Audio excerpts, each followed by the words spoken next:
Thank you for joining us today, folks. With me today, I have Dr. Anthony T. Browder, and we are going to cover some of his work. I'm going to allow Dr. Browder to introduce himself, even though he's a man that needs no introduction. And so it is a great honor to have him here today. And so, Dr. Browder, I do want to thank you for joining us. It is my honor and pleasure to have you here. Dr. Browder is going to be coming to San Antonio, and please definitely come out and hear him lecture. He'll be joining us this coming Friday. And so, Dr. Browder, please welcome. Thank you. Thank you so much. And actually, I've got a presentation on Friday evening, and we'll be showing a film Saturday morning. The film is a documentary that we've just recently produced on our dear friend, Dr. Runoko Rashidi, who passed 3 years ago this coming August. Okay. And so, Dr. Browder, I guess we'll jump right into it. And so, Dr. Browder, if you want to just talk a little bit about how did you get into Egyptology and your study and your interest in Egypt? And so, if you want to just tell us a little bit about yourself and about how you what led you down that path. Sure. Well, first of all, let me correct you. I don't have a PhD in Egyptology, even though I've been studying the subject matter for 47 years. Even though I've been to Egypt 67 times, even though I've been leading annual study tours to Egypt since 1987, even though I've spent 14 years as director of the Ace of Restoration Project, funding and participating in archaeological excavations on the West Bank of Luxor, Egypt, the first person of African ancestry to fund an archaeological excavation in Egypt in Egyptian history. So I guess an aspect of my life is that you don't have to have a PhD in order to do what PhDs do. My interest in Egypt was initiated in February of 1987. I was 3 years out of college, thought I knew a lot about the world, thought I knew a lot of history. I've always had a profound love of history, world history, Greek history, American history, European history was what I've been taught throughout all of my years in school. And on February the 21st, 1977, I went to hear Dr. Ivan Van Sertima give a presentation at Georgetown Law School. Dr. Van Sertima had just written a book titled They Came Before Columbus, The African Presence in America. And in that book, Dr. Van Sertima provided evidence to illustrate that Africans from East Africa built ships, navigated the Nile River, the Mediterranean Sea, the Atlantic Ocean, and landed in the portion of the Americas that we now refer to as Mexico. And they established relationships with the indigenous people there. These Africans were known as the Olmecs. They were responsible for introducing the calendar, agriculture, stone construction, pyramid, and temple building. And they left numerous statues depicting their likeness all throughout this region of Mexico. And Van Sertima had the slides to document his story. And the important thing is, as the title of his book references, these Africans came to America before Columbus, specifically 2,500 years before Christopher Columbus. And then what blew my mind, and I can say honestly, what freed my mind was when Dr. Van Sertima said that these Africans were from Egypt and the Egyptians were Black. This was the first time in my life, Brother Caleb, that anyone had ever told me that the ancient Egyptians were Black. Like most of us, I was introduced to Egypt in elementary school, Mm-hmm. and we were taught about the pyramids and the temples and the tombs and the great sphinx and the monuments.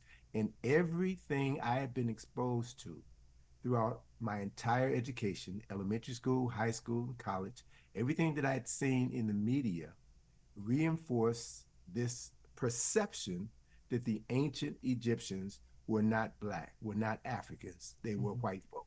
Van Sertima blew my mind, and I became aware of the fact that there existed what I now refer to as forbidden knowledge. There was Mm-hmm. information about the world which I had never been exposed to.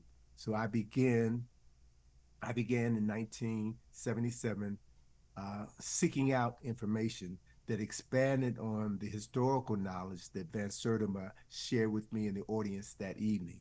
And I discovered books written by Chancellor Williams, uh, John Jackson, John Henry Clark, Dr. Ben, and other scholars who have been writing about this information and lecturing about this information for well over 100 years.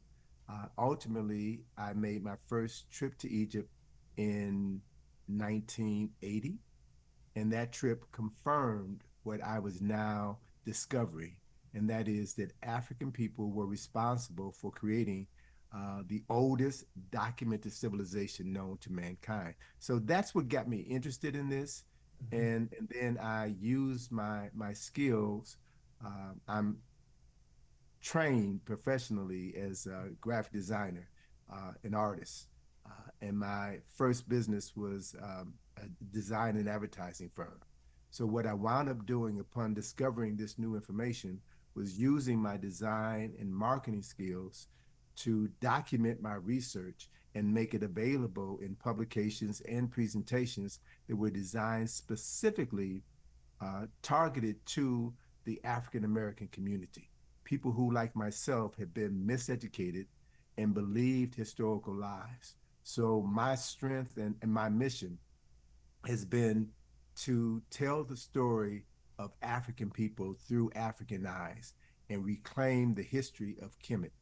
Kemet is the original name for the country that we now call Egypt. Egypt is a Greek word. Mm-hmm. Sphinx is a Greek word. Pyramid is a Greek word. So if we cannot identify African people, places, and things by their original names, that leads to our misunderstanding, our confusion, and our ignorance.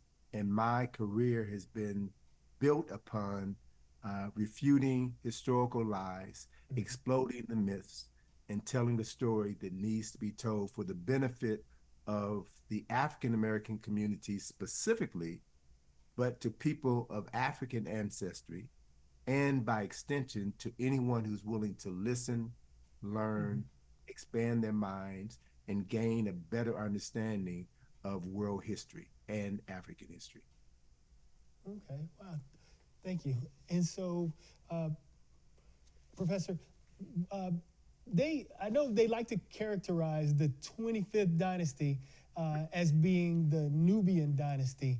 And so, if you could you talk to us a little bit about some of the preceding dynasties, the Sure. Africanness of those dynasties? Sure. And let me give you some context. They not only refer to the 25th dynasty as the Nubian dynasty, Mm-hmm. but historians for well over 150 years have referred to the 25th dynasty as the Negro dynasty or the Black dynasty, Mm-hmm. which implies that the dynasties prior to that were not African, were not Black, were not Negroid. So that's the game that has been played for hundreds of years.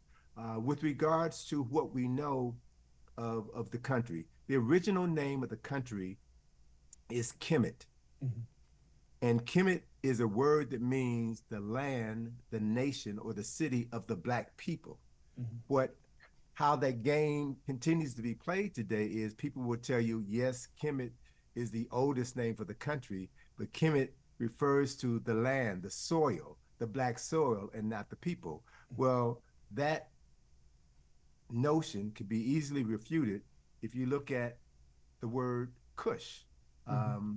Nubia is a Roman word that was used to describe the African inhabitants of Kush. Kush means the blacks, the black people. The word Ethiopia is a Greek word, and the word Ethiopia means the black people, not the black land. So those three major cities within the Nile Valley, Kemet, Kush, and Ethiopia, all are described by names which describe the inhabitants, the African inhabitants of that land, Black people, i.e., Africans. So There were 30 dynasties in Kemet, and a dynasty is a period of rulership by a specific family. And what we find is of the 30 dynasties of Kemet, they can be divided into four golden ages or four periods of profound cultural, architectural development. So the first golden age is dynasties 3 through 4, when all of the major pyramids were constructed. If we look at images of the kings of those dynastic periods, third and fourth dynasties, King Zoser, for whom the first pyramid was constructed, the first building of stone ever constructed was designed for King Zoser. There's an image of King Zoser at the entrance to the Egyptian Museum in Cairo, and you can see, despite the fact that his nose is missing and a portion of his lips are missing, you can see that you're looking at the face of an African person. That step pyramid, the oldest man-made structure of stone, was designed and constructed by the Grand Vizier of Zoser, a man by the name of Imhotep, who was an African. There are images of Imhotep that clearly portray him as an African. Then we have the kings of the fourth dynasty, Khufu, Khafra, and Menkaure, who built the pyramid complex at the Giza Plateau. Images of Khufu clearly depict him as a person of African ancestry. It's unmistakable. And what's important in terms of chronological context, brother, is that at the time these buildings were created, there was no civilization in Europe. We're Mm-hmm. talking approximately 2500 BC. There was no civilization of note in Europe. Mm-hmm. So we have the second of golden ages, which is dynasties 11 and 12, when all of the significant literature, the sacred texts, the spiritual texts, mathematical texts of this country were written during this time frame. And when we look at images of kings of Kemet during this time frame, these images clearly depict people that we would refer to today as African. We have the third golden age, which is hallmarked by the kings and queens of the 18th and 19th dynasties. And when we look at those personalities, personalities such as Queen T and her husband Amenhotep III, those their statues are the largest statues in the Cairo Museum, and you are clearly looking at people of African ancestry. We know Queen T and her husband, Amenhotep III, better by their children and grandchildren. Amenhotep IV, who's known as Akhenaten, and Akhenaten's son, Tutankhaten, who we know as King Tut. So we can identify one specific family in the 18th dynasty and see and trace their African ancestry beyond a shadow of a doubt. The last golden age of Kemet is the 25th dynasty. And the 25th dynasty is the period near the end of dynastic rulership in Kemet, when Kemet had fallen on hard times and had been invaded by Assyrians and Libyans and other people who had divided up the country into fiefdoms and were basically manipulating and robbing the country for their own personal interests. You had a king from Kush establish an army and come into Kemet in order to restore the land of their ancestors. And it was these kings who established what is now referred to as the 25th dynasty, or the so-called Negro dynasty. The 25th dynasty lasted for approximately 100 years. And three major kings of the 25th dynasty were Pianke, who formerly conquered the land, his brother Shabaka, Mm-hmm. who is responsible for initiating the first documented Renaissance in recorded history. And for those of you in your audience who may be familiar with a book written by George G.M. James in the 1950s, a book called Stolen Legacy, Professor James references a document that was written or rewritten during the time of Shabaka, a document referred to as the Shabaka stone, which is now in the British Museum. The Shabaka stone is the oldest story of Genesis known to mankind. These texts were introduced or reintroduced into Kemet by Kushites, which means that they had the original source material. And when Kemet had fallen on hard times, the nation of Kush came into Kemet to restore the land of their ancestors. These were their words, not mine.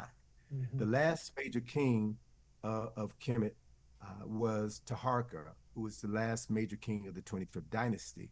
So Kemet fell in 332 BC, and that is when the land of Kemet was conquered by Alexander of Macedonia. And the Greeks then controlled Egypt for approximately 300 years before they were conquered by the Romans. And the Romans ruled Egypt for an additional 300 years before the Roman Empire collapsed. And the current inhabitants of Egypt, the Arabs, did not arrive into that land as conquerors until 648 AD. So, what has happened, my brother, with the chronology and the documentation of the history of Egypt and Kemet is that the history has been rewritten by conquerors, Mm-hmm. and Africans have been erased from their own historical record. So when people talk of Egypt today, they refer to the entire dynastic period, and they don't realize that chronologically, the word Egypt only refers to that nation from 332 uh, moving forward. It does not refer to the country from its original founding around 3200 BC until it was conquered in 332 BC, when the name Kemet was changed to Egypt. So Okay. that's part of the erasure of African history. And that's something that I've been very adamant about teaching and sharing with people and making it clear, crystal clear, that there is a profound distinction between Egypt and Kemet. And it's important for us, for people of African ancestry, to know African history. Nile Valley history, Kemetic history, i.e., Egypt history, is nothing but an extension of Nile Valley history, which includes Kemet, Kush, or modern day Sudan, Ethiopia, which is the source of the Blue Nile, Kenya, and Uganda, which is the source of the White Nile. Mm-hmm. Modern day Egypt, contemporary Egypt, would not exist today without the waters that come out of inner Africa, out of Uganda and Ethiopia.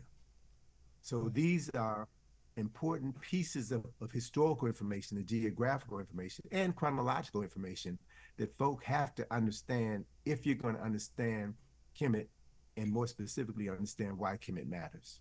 Okay. And so, Dr. Browder, I know when we talked about grounding the language with the land, and so if you could, one, if you could talk about, because I've heard the terms Tameri, Woset, Mm-hmm. Taset, and so if you could talk a little bit about those cities and grounding those regions with the land, and also the idea that Kush and Tamari or what's known as Egypt were basically daughters of Ethiopia. Were they in fact colonies of Ethiopia? If you could Hey, address that. yeah, beautiful question, Caleb. I appreciate that. And it shows that you've done some Yes, reading, sir. right? So, if we are familiar with Dr. Chancellor Williams's book, The Destruction of African Civilization, the second chapter of that book references Egypt as Ethiopia's oldest daughter. Mm-hmm. Um, so, if you understand that the Nile River is the longest river in the world, 4,120 miles in length, it is the only river in the world which flows from south to north. So, if you understand geography, water flows from a higher elevation to a lower elevation. So the central region of Africa is the highlands. You have the highlands in Ethiopia, where Lake Tana serves as the source of the Blue Nile. You have the highlands in Kenya and Uganda, Mm-hmm. Uganda, where you have the mountains of the moon, and Lake Nyanza, which was renamed by the British Lake Victoria, which is the source of the White Nile. So these two bodies of water serve as the primary tributaries for the White Nile and the Blue Nile, and these two rivers join in the city of Khartoum and continue to flow as one singular body of water from Khartoum, which is the capital of Sudan, through um, lower Sudan into Upper Egypt, then Lower Egypt, and the water empties into the Mediterranean Sea. So the Nile River should also be viewed not only as the lifeline of Egypt or Kemet, but it also served as a cultural highway where people sailed down the Nile, brought their language, their history, their culture, and their traditions with them. So as we can imagine ourselves sailing down the Nile out of Ethiopia through Kush, we come to a city which was identified in the early 1970s as Ta Seti, Mm-hmm. the land of Seti. And the New York Times did a feature article with the discovery of Ta City and said that this is the oldest city ever discovered, ever documented. So Ta City is just south of the border between Egypt and Sudan. It's in Sudan. And when archaeologists were excavating in that area in the 1960s, they found a cemetery in Ta Seti, and excavating some of the tombs, they found an object um, in an area known as Kusto. And the object is referred to as the Kusto incense burner, which you can find on display at the Oriental Institute at the University of Chicago. That small little incense burner looks like an ashtray, but it's got glyphs on it. It's got symbols on it. And the symbols in those glyphs were symbols that were buried in the grave of a king, and they were royal symbols that would later be associated with all of royalty in all of dynastic Kemet and Egypt. So they found in the 1960s the physical evidence to prove that hieroglyphics, what the original Africans referred to as Medlu Neter, symbols of the falcon as divine ruler, symbols of the sacred bark that the king or the Netru of the gods rode in, symbols of the palace facade known as a sarek. They found all of these objects in this royal cemetery, and they dated that cemetery to a couple of centuries prior to the founding of the first dynasty in Kemet. So Wow. one of the reasons why that information was not made public, or why scholars, Egyptologists, and what have you, did not reference that discovery, was because it clearly places Kush as the origin of Kemetic history, culture, symbolism, mythology, and language. So if you're going to Mm-hmm. portray Egypt as a non-African country and refer to Kushites or Nubians of the 25th dynasty as Negroes, you have to erase the evidence that refutes that. So that's what Mm-hmm. we've been dealing with for well over a century. And my work, my career has been devoted to exploding the myths, presenting historical documentation to tell our story. So you mentioned Tamari Mm-hmm. is another name. Tamari means the beloved land or the beautiful land. So Mm-hmm. these are all various names that different people in that land at different points in time use to refer to the land.